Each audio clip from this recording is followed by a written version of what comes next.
Ехо! Има ли някой? Прибрах се.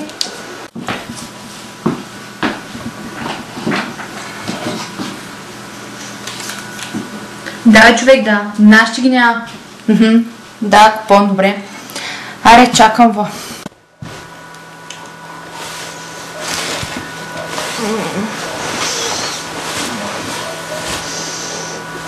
Какво е станало тук, е? Майко.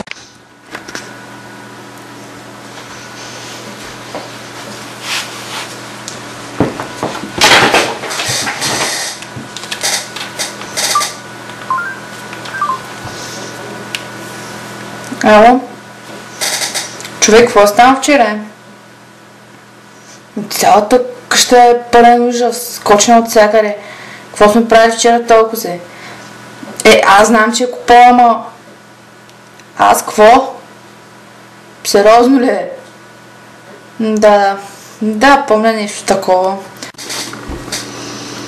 И аз нощи съм...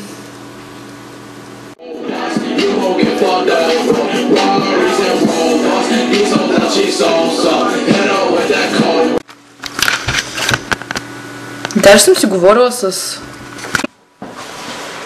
Кажи ми сега честно. Ти мен уважаваш ли ма? Ма честно, аз тия много те уважавам. Ама много ме уважаваш, нали? Уважаваш ма.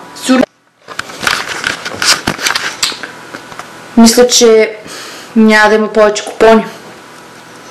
То бива да се напиш, ма да тръгнеш да разправяш на пъшеното си куче колко много го обичаш или колко те уважава и... Да.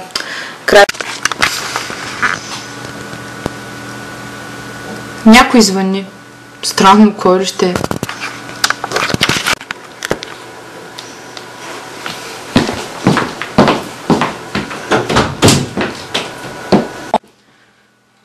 Бе, какво е това нещо вчера, бе? Бе, какви са тия купони? Бе, по кое време, бе? Хората на работа ходят нашите купони, ме вдига. Ще оплача на вашите, да знаеш. Още, като се приберат, ще им кажа за всичките простотии, които правиш, докато ги няма.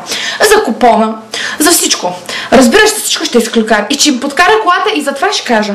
Разбираш ли? Да, повече купони няма да вдигна. Наистина обещавам.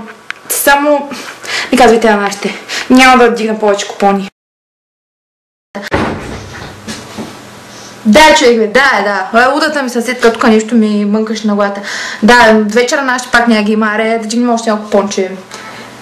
Да, ама този път няма пия толкова, че се сетих за вчера как говорих на някакво куче пушено, дали ме уважава и... Да, няма пия повече, да. Да, няма да пия толкова, не че, да. Аре, чак.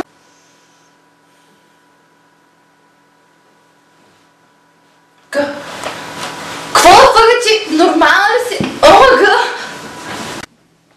Казах ти да не вдигаш купон. Ти вдигна още един. Как може? Сега ще умреш. Всъщност... Не, няма всъщност.